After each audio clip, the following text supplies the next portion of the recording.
Jadi hari ini Doktif meminta follow up ya. Jadi gimana sih kelanjutan laporannya Doktif tentang penetapan yang tersangka DRL ini, bagaimana kelanjutannya? Alhamdulillah ternyata memang tersangka DRL sudah resmi ya, ada penambahan hari penahanan, jadi 40 hari ke depan. Dan dipastikan memang tidak ada fasilitas khusus ya, jadi memang alhamdulillah. Terima kasih, apresiasi kepada Dirtahti Polda Metro Jaya yang telah tegak lurus, jadi tidak ada fasilitas khusus apapun terhadap saudara tersangka DRL yang saat ini Dokter dengar di dalam sel yang mungkin isinya kalau nggak salah tadi dengar satu sel itu ada 13 atau 14 tahanan di dalam ya. Jadi seperti itu. Terus tadi juga kan sudah ketemu sama lawyernya ya, yang baru ya. Jadi sepertinya sudah ada pergantian lawyer yang sekarang kalau nggak salah namanya Aziz ya. Betul ya, Aziz ya. Salam kenal kepada Aziz, Pak Aziz. Dokter bersyukur rupanya sekarang lawannya Dokter Pak Aziz gitu ya. Tidak sesulit seperti lawyer yang sebelumnya.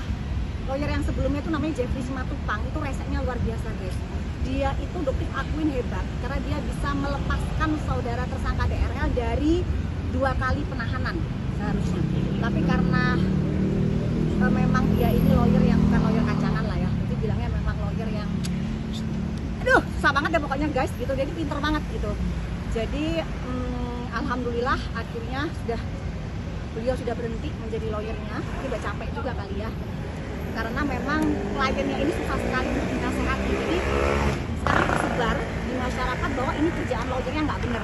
Tapi yang Dokter sendiri rasakan ya, saudara Jeffrey itu membelanya itu udah kayak sampai bikin Dokter ini jengkelnya luar biasa ya.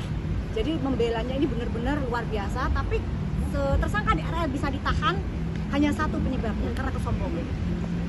Dia tidak melakukan wajib lapor, dan pada saat diperiksa dia tetap melakukan live di TikTok. Itu jelas suatu tindakan yang sangat melecehkan Polda Metro Jaya.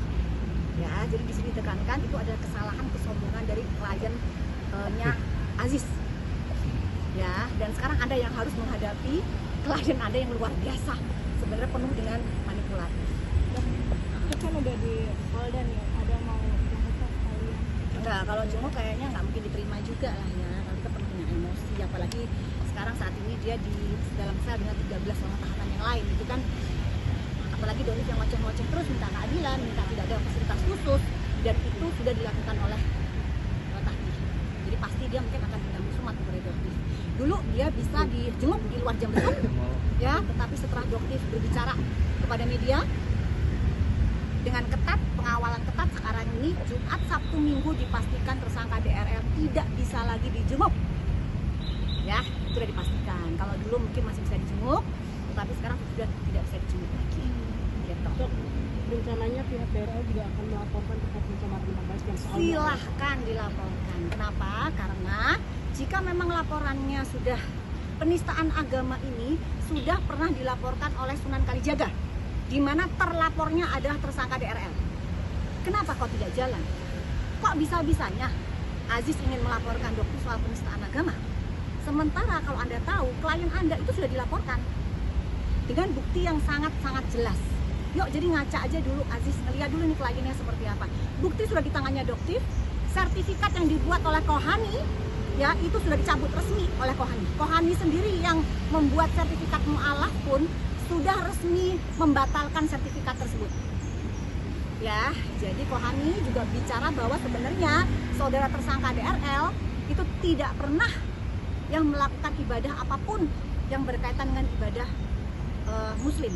Dan satu hal yang perlu kalian tahu, dan ini mungkin akan membuat masyarakat cukup heboh, KTP tersangka DRL beragama Katolik. Jadi Aziz, tolong dengerin ini Aziz. Kenapa Dokter nggak mau manggil Pak? Karena Anda juga memanggil Dokter dengan nama Samira, jadi Dokter juga memanggil Anda cukup dengan nama Aziz. Ya, Aziz, klien Anda memiliki KTP dengan agama Katolik. Sampai sekarang Dok? Pada saat melakukan pendaftaran sertifikat mu'alaf ya. Dan ibadah yang dilakukan oleh tersangka DRL itu adalah ibadah Protestan. Ya, sebelum dia mengaku menjadi mu'alaf. Di situ aja harusnya masyarakat ini sudah bisa paham. Di Kristen sendiri nggak jelas Katolik atau Protestan. Silahkan diselidikin di KTP-nya. Ini mungkin akan menimbulkan pergesekan juga. Kenapa? Karena Pastor Gilbert ini kita ketahui beliau adalah seorang Protestan. Siapa yang tahu di sini? Pastor Gilbert ya, Moindong. Itu Protestan ya, Protestan. Tetapi di KTP-nya itu Katolik. Ini gimana sebenarnya? Jadi Dotif nggak heran, di agamanya sebelumnya aja dia nggak jelas, apalagi dia bisa menjadi seorang mu'alaf. Ini akan menimbulkan pergesekan lagi, tapi itu fakta. Ya, dan lucunya lagi, Hans dengan akunnya yang 11 ans.3gp bisa-bisanya mengomentari di VT dari anak Pastor Gilbert Lumoindong. Betul lupa siapa namanya. Kemarin diposting di tanggal 29 Maret kalau tidak salah. Ya, tentang pernyataan tersangka DRL masih mempercayai Yesus. Yang saat ini VT tersebut sudah dihapus oleh anak Pastor Gilbert. Tetapi semua sudah kita record, ada semua. Dan di situ Hans, asisten dari tersangka DRL menjawab. Ya, menjawab bahwa pastor setelah ini semua selesai, DRL dan DRE akan kembali ke gereja. Ya, sekarang jadi tanyakan. Asistennya sendiri berbicara seperti itu. Jadi buat apa pernah menjadi mu'alaf? Jadi ini kedok ini pun dibongkar, tapi selanjutnya dihapus ya. Jadi sudah dihapus. Jadi kalau kalian menemukan itu nggak ada, tapi Dotif sudah screenshot semuanya. Dotif sudah punya bukti-buktinya, udah Dotif simpan, sudah Dotif screenshot. Seperti itu. Tapi apa sih dok alasan dokter sampai benar-benar digali sampai lubang paling dalam gitu? Bukan, ini masalah agama dari awal. Agama itu adalah masalah prinsip. Ya, mungkin dari cumi-cumi.com juga kan, nah agamanya kan juga yang saat ini ya itu juga bukan non muslim, tapi mungkin bagaimana jika agamanya dipermainkan, perasaannya seperti apa ya, itu udah ditanyakan ke kalian. Di sini bukan masalah yang Islam juga banyak kok yang nggak sholat, nggak puasa, betul, tapi bagaimana jika ada orang yang berpura-pura hanya untuk menyelamatkan asetnya. Apa sih niatnya seorang tersangka DRL untuk menjadi mu'alaf jika dia tidak pernah sholat, tidak pernah puasa? Apa niatnya? Silahkan coba kalian jawab. Seperti itu ya. Terus ada lagi satu yang Dotif juga ingin tekankan tentang misgosip yang begitu heboh, koar-koar tentang produk Dotif yang berbahaya. Di sini Dotif ingin tekankan ya, untuk kalian masyarakat jadilah cerdas. Ya, seorang Miss Intan, apa yang dia punya? Media dia tidak punya. Ya, materinya pun dia termasuk golongan yang biasa-biasa saja. Berbeda dengan tersangka DRL. Tersangka DRL memiliki media, baik dia TikTok, baik dia Instagram maupun YouTube. Dia memiliki sumber daya materi yang tidak terbatas.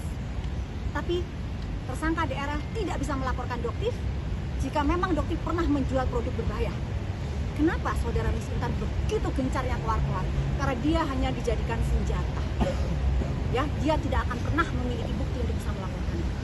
Jadi jangan lagi ditanyakan kepada Dotif bagaimana tentang laporan Miss Gosip. Sampai sekarang Miss Gosip tidak pernah bisa membuat laporan, baik ke Polda Metro Jaya atau ke Polres, karena laporannya tidak akan pernah bisa diterima.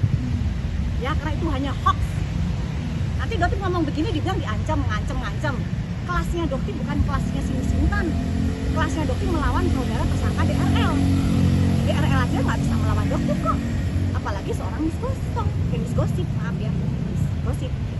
Dok, terkait produk yang selalu